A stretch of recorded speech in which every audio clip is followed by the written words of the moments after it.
In today's video, I'm going to be talking about one of the biggest problems that I see in modern Christianity, the lack of a backbone. I'm a Christian and I study philosophy and theology at the University of Oxford, and I think it's a very important thing that we call out not only the things that we see in the world around us to criticize, of course, atheists, other religions, and other viewpoints, but it's important that we also criticize ourselves. So let's start off with 3 problems of lacking a backbone, and then I'm going to talk about 3 ways to solve it. First of all, I think the main reason why Christianity lacks a backbone today is because a lot of Christians don't know enough about Christianity. When you're talking with a lot of Christians in the church or students in youth group, for example, I was a youthman in my local church over the course of the whole. I realized very quickly that a lot of people know key parts of Christianity, like who is Jesus Christ, what is the Trinity, or what is the significance of Christ's salvation and why did he have to die for our sins. This was a very big shock to me because I was thinking, I had the mindset, the mistaken mindset that, well, people, okay, we might not need kind of a theology degree level of understanding in Christianity, but I thought people just knew the basics well enough. But the reality is a lot of people don't know the basics. Going to the sermon once a week is not enough to know everything about Christianity.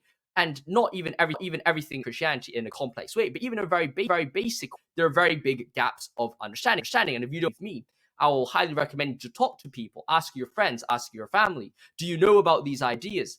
You might realize very quickly that they don't. I'm not trying to say this to kind of insult anyone or push down on people, but I do think this is a very big issue because in order to be able to spread the good news with other people, you need to know what the good news is. So it's very important that we think about, actually, do we understand what the Christian message is? Can we present it to other people and share it in a positive light to those around us?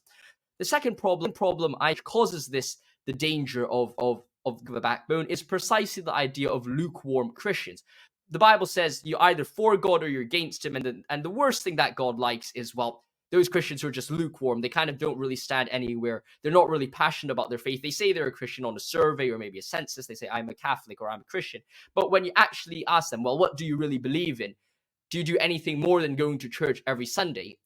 You realize very quickly that maybe they've done absolutely nothing else than that. They don't really love God. They don't have that passion for God, which is a very easy thing to fall into. A lot of times we don't always feel, oh yes, I'm a very good job for Christ right now. And that's completely understandable. But at least, even if we're not kind of in that passionate, kind of zealous phase of praising and worshiping, at least that core is there, that desire for God is there. But a lot of times people don't have that desire for God. They would say they're a Christian one day and then go do drugs or non-Christian things the other day. There's always that very big kind of gap where you're living half your life with Christ and half your life without Christ. Well, you have to find a way to merge those two together, to be able to put them together in order to find a holistic presentation of Christian message. You have to be able to understand to say, okay, I'm not going to do those non-Christian things, and I'm my best to be a good Christian. It's that bearing of the cross, which would then strengthen your backbone to say, I need to support Christianity. I need to support Christianity with my friends, with my community, to stand strong, even if I'm surrounded by atheists, to be able to say, I'm a Christian.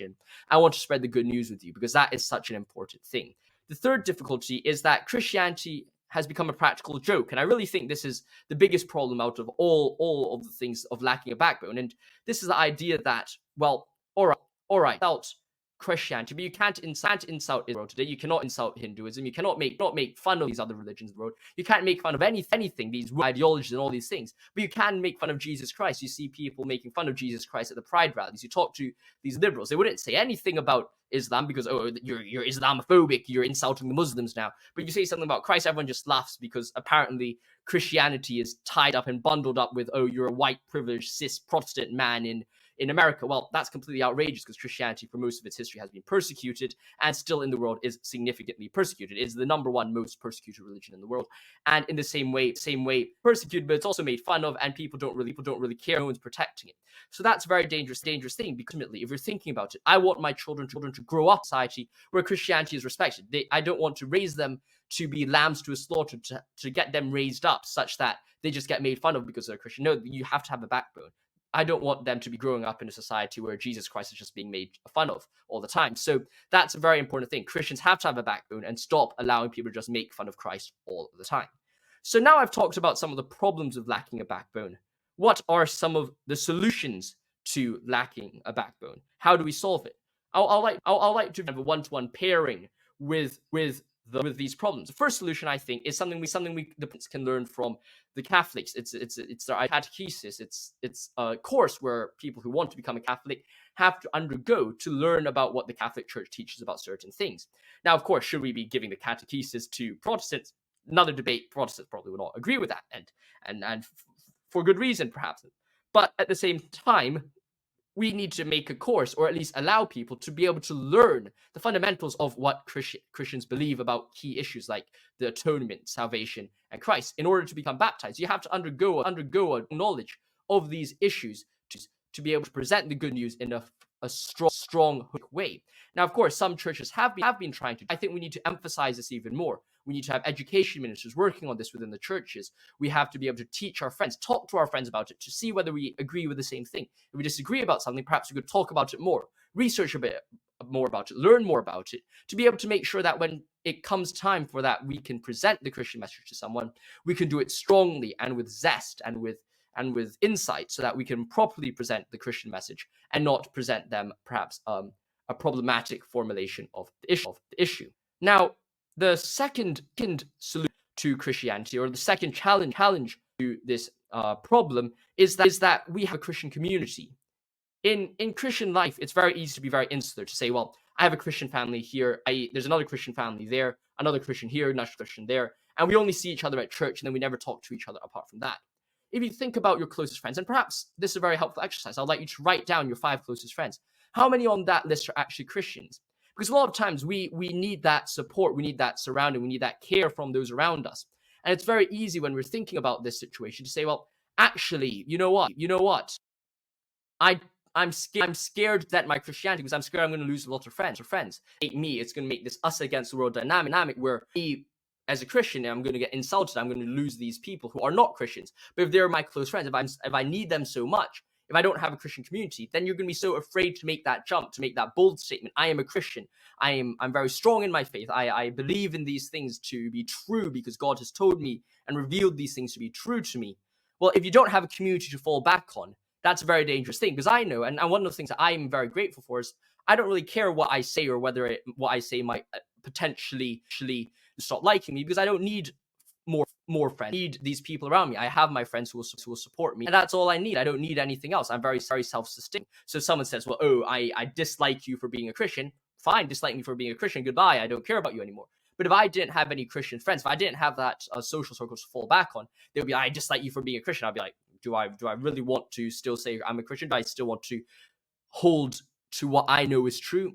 Well, that's a different question, right? That's something you need to reflect for yourself.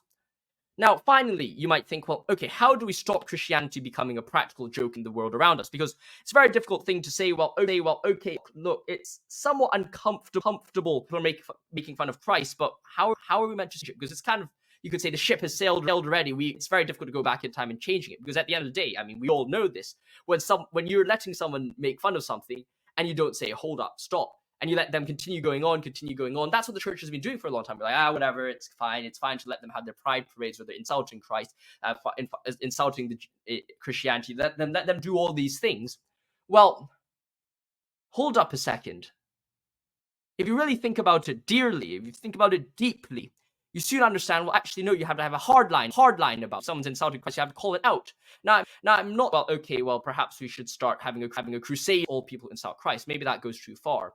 But at the same time, I would like to say, well, if someone's insulting or making fun of Christ in front of you, tell them, call them out on it, ask them, well, would you say that about Muhammad? Would you say that about Ganesh? Would you say that about Brahman? Would you say that about the Buddha?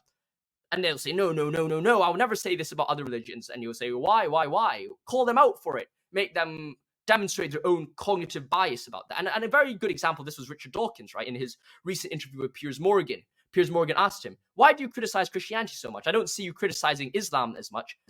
Oh, deathly silent. His internal cognitive dissonance just rang true, because he realized he couldn't insult Islam, he could insult Christianity and talk about Christianity in negative light all he wanted. Why? Well, because perhaps people haven't called his internal bias out enough. So in the same way, when we're hearing people insulting Christianity, call them out for it and say, well, hold up, you're not acting right here. Your mind is in two places. You're not thinking properly. And that's a very important part. So I hope you've enjoyed this video. Let me know your thoughts in the comments below. If you're atheist, if you're a Christian. Let me know your thoughts about the lack of a backbone within the church today.